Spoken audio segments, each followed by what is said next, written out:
You were on Graham Elwood's show recently, The Political Vigilante, and you kind of talked about thorium nuclear, which you were saying to Graham, and I talked about it with Graham on his show because he brought it up to me, which like reminded me we needed to get you on this show.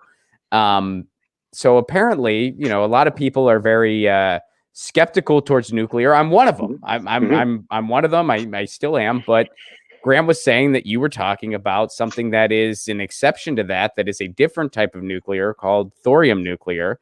I'm not familiar with this, and so you know, I got an open mind and I'm listening. So what's the deal here? Why is this different? Short answer is it's safe and it's non-proliferating. Okay. It is a garbage disposal for the existing waste pile that we have. All the 80,000 metric tons of nuclear waste that they want to send to Yucca for 100,000 years, we can get rid of that. It's also a factory, if you will, a place where we can produce water, and with carbon capture, we can convert carbon into dimethyl ether and ethanol. That replaces diesel and gasoline. So now we've got the cars and trucks that aren't yet Teslas can be part of a carbon neutral cycle, right? Let me just get back to the tech for just a second, because it's really fascinating. From 1965 to 1969, Oak Ridge National Labs ran the molten salt reactor experiment, or MSRE. And in this reactor experiment, they built and ran a liquid fluoride thorium reactor, or lifter, to prove the science behind the idea. And it proved exactly what they'd expected, which is that this is a safe, non-proliferating solution to nuclear energy. And the first question that pops to mind is, well, why didn't we do this instead of the solution that's at hand? And to answer that question, you have to go back to Richard Nixon. Richard Nixon was an even worse guy. He was an even worse person than you thought. So, because Dr. Alvin Weinberg built what's known as the PWR, the pressurized water reactor, right? And that's basically what you know of as Fukushima Daiichi, 3 Mile Island, Chernobyl. Those are the things that where it's a pressure vessel and it has to be actively cooled. Well, when he designed this, they were designed to be little 80 megawatt things down in submarines. So they were going to be under pressure and surrounded by water. So it kind of made sense that they did this. And the design also created radioactive waste that could be turned into weapons. So they saw that as a benefit. This was a way to be able to not only nuclear power a thing, but also create big booms in the sky. We can blow shit up. Exactly. Yeah. Winds all around. Winds all around. We can blow shit up. I'm not a crook. That was a bad impression. I apologize. No, you're spot on. So Dr. Weinberg, after he finishes making this thing, pardon me, that's cannabis, not COVID. After he gets done making that little reactor, he and a bunch of other super geniuses go to this Oak Ridge National Labs and work on this lifter. As soon as it's done, he says, hey guys, don't build that thing, build this. This is a much better idea. And that solution was put in front of Nixon. And Nixon said, this one makes weapons, this one doesn't. Daddy likes weaponry. And so he is the reason why we don't have this solution in place. And he is the reason why we have 80,000 metric tons of nuclear waste and 7,000 stockpiled warheads and yada, yada, yada, yada. So everything you already knew and hated about Richard Nixon, all the reasons why you stick little pins in your Nixon doll, you now got one more, because he's the reason why we don't have world peace. And I mean that in the most literal of sense, because walk with me. With these reactors, you provide baseload energy. Well, baseload energy comes from, right now, gas plants, coal-fired plants. It relies on the extraction, and oftentimes the extraction of resources from other countries and hostile environments and military, industrial complex, and all that comes with it. We obviate that from base load with nuclear, but we also obviate the need to go be invasive of other countries that provide this resource.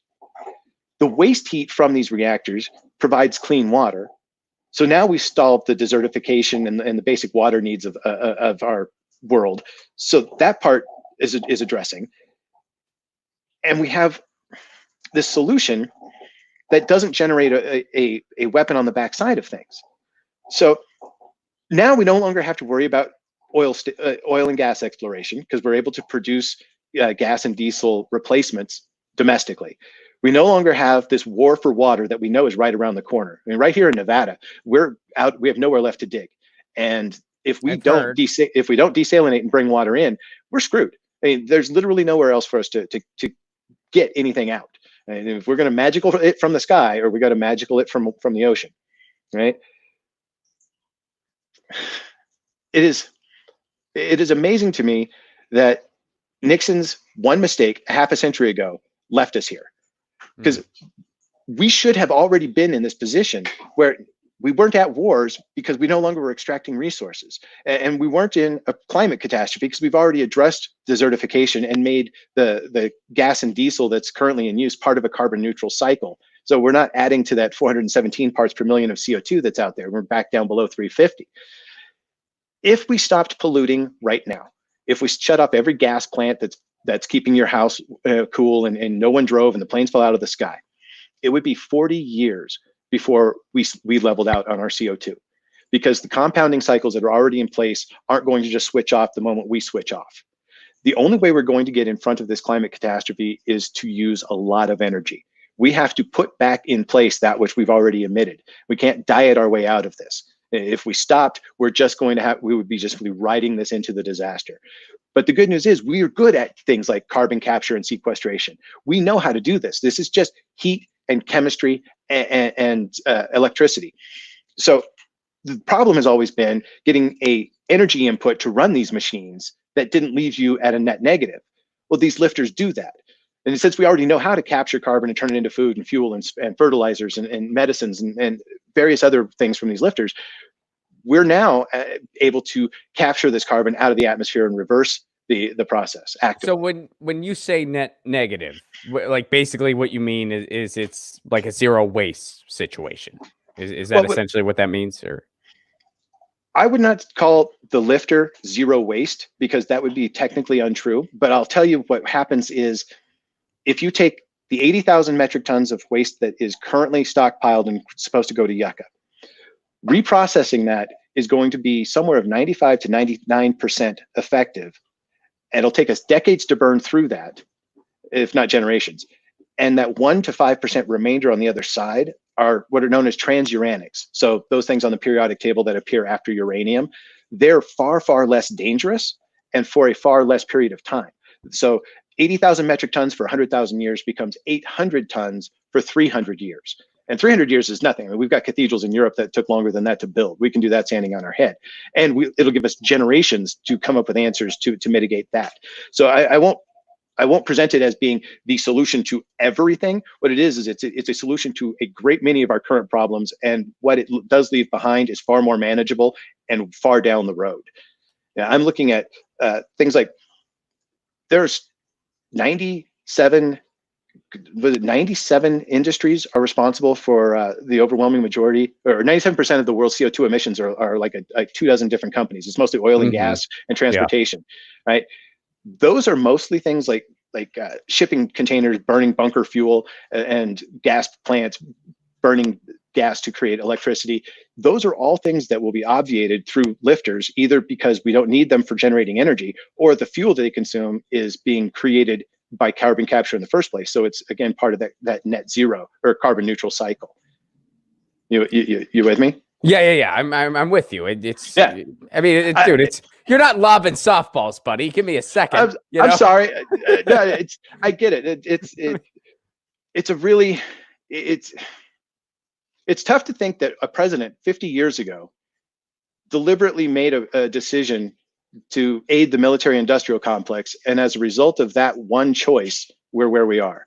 I see what you're saying. It's actually, in some ways, it's not hard to imagine at all, because that's who really gives the president their orders. But I see what you're saying. It's like, well, so how did you get turned on to all this? Is this just something you always knew about, or is this because I've never, this isn't thorium nuclear isn't something you hear in the dialogue, even in some climate circles. So why is that? I'll take it a step further. It is possible for you to go get a degree in nuclear engineering and never learn about this, or at least it used to be. You probably couldn't now because it's more mainstream, but up until 2016, maybe 2018, it was entirely possible. So how did you become a thorium nuclear? You're a thorium nuclear hipster, man. You're like the OG thorium guy. So how did you unpack all this? Well, I am the guy who has made biodiesel and has composting in the backyard. So to put in perspective, not only my nerd is strong, but so too is my tree hugging. And that's why this comes in. I was first looking for a solution to the Yucca Mountain problem. That's where it started coming up, because I'm looking at I too was very concerned, and it's my state, and I'm like, well, let's see what I can find out. And I'm looking at what are the energy solutions that we have, and what can we do to dispose of it. So you start learning about reprocessing and how to get rid of it, and there are some ways to consume this fuel, and the only reason we haven't done it is through a force of will. There's no technical problem. It's certainly within our abilities. So as I started looking around for solutions to our energy needs, as well as solutions to the waste that was present, I stumbled across thorium as one of the things, and I immediately poo-pooed the idea. I'm like, no way. If this was the answer, if this was the thing that is presented, we would have done this already. And so then I started reading into it some more, and I stumbled across this gentleman named Kirk Sorensen. Kirk Sorensen used to work for NASA. He's a nuclear engineer by trade. He is the founder, I believe, of Flibe Energy in Huntsville, Alabama, that does the fluoride beryllium solutions for lifters. I mean, so he's as nerd as it gets. And he discovered all of this stuff, all of the stuff from Oak Ridge National Labs and on the molten salt reactor experiment, found all of it, scanned it, put it online, and that's where it started becoming known. And in fact, China and India have hoovered up his posted information years ago, and have been using it as the foundations for their molten salt reactor efforts as well. So this has more traction in other parts of the world. Absolutely. The reason you've got a big problem in the United States with forms of regulatory capture, right? So if you wanted to build a nuclear reactor here in America, it would be something like General Electric or Westinghouse would get the contract. They'd build it for you at cost or even at a loss. They'd lock you into a solid fuel contract that you will then get your fuel pellets from them for the next 40, 50 years. And then you decommission the reactor, move on. This solution, the using thorium, it's not a solid fuel, it's a liquid. It's not a pressure vessel. It runs at normal atmospheric pressures. It doesn't need to be actively cooled, so it doesn't need to be near bodies of water. So all of the rules and regulations that go into how to manufacture a reactor don't even apply to this technology. So someone has to come in and construct the how-tos in the first place. Meanwhile, GE, Westinghouse, and all of the associated are perfectly happy with the status quo, because that's the machinery that works and profits for them. They've got a solid fuel delivery system that's got decades of consumption behind it. So it interrupts people that don't like being interrupted. That's a lot, man. That's a lot, and I'm definitely intrigued and want to learn more. Where can people kind of go to learn more about this? I mean, what's out there? There's a ton, and there's more every day. I would invite you to Google Kirk Sorensen. That guy has a video lifter, LFTR, in 5 minutes. And so you're going to get a 5-minute consumption of what this is about and where it came from, that's a cool story in itself. But Kirk is that NASA-trained nuclear engineer. He's forgotten more about nuclear than I ever hoped to know.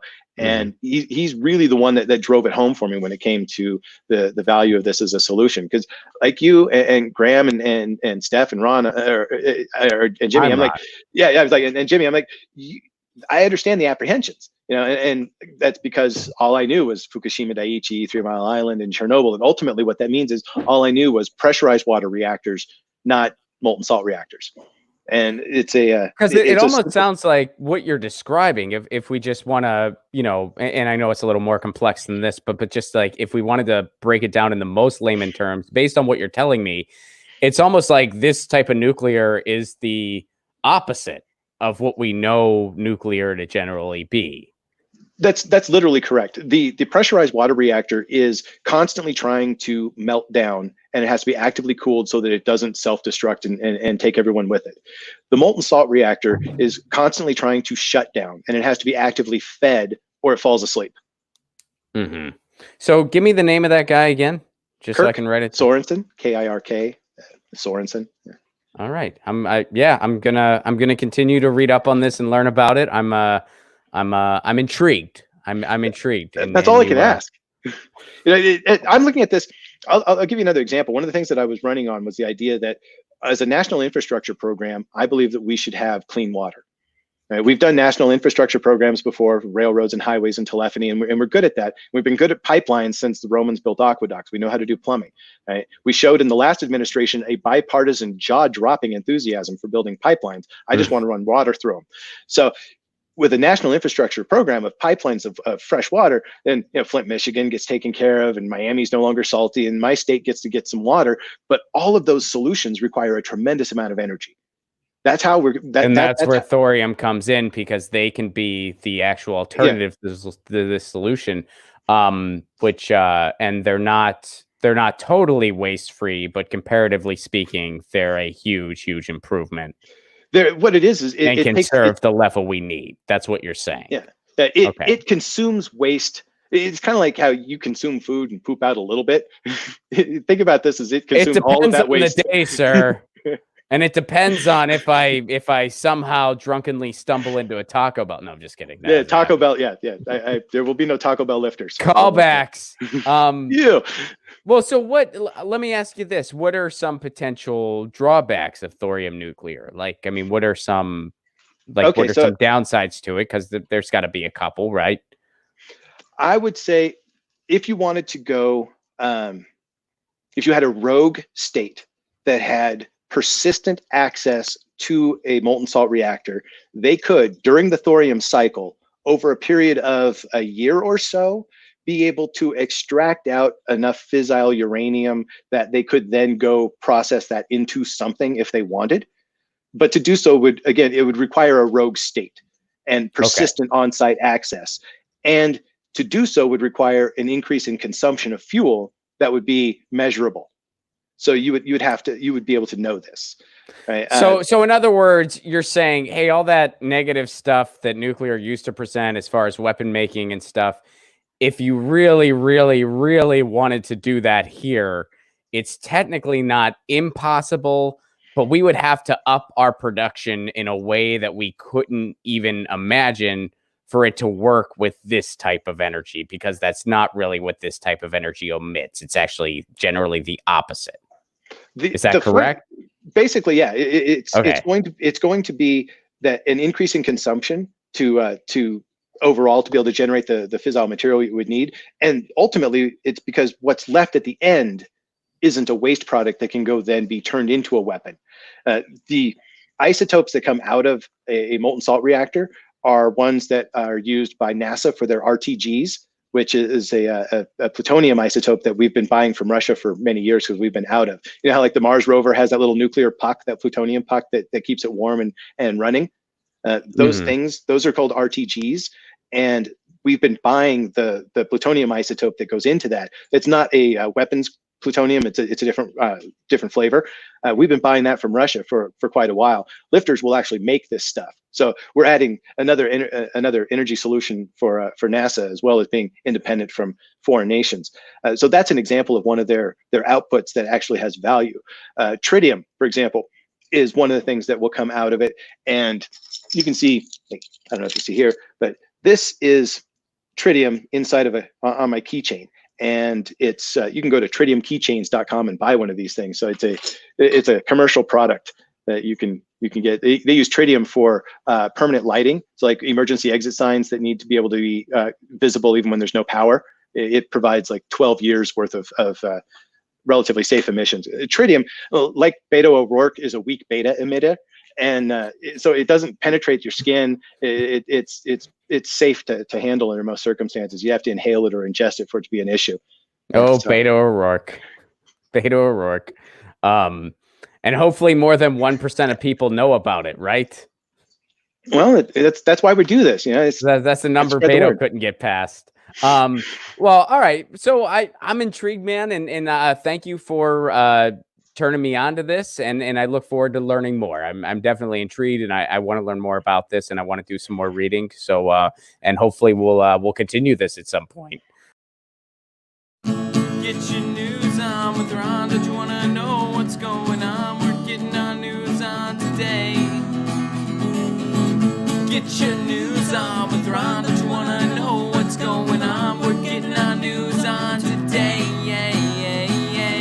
You can tweet me an article at Ron Placone. We'll go through it together and make it Get your news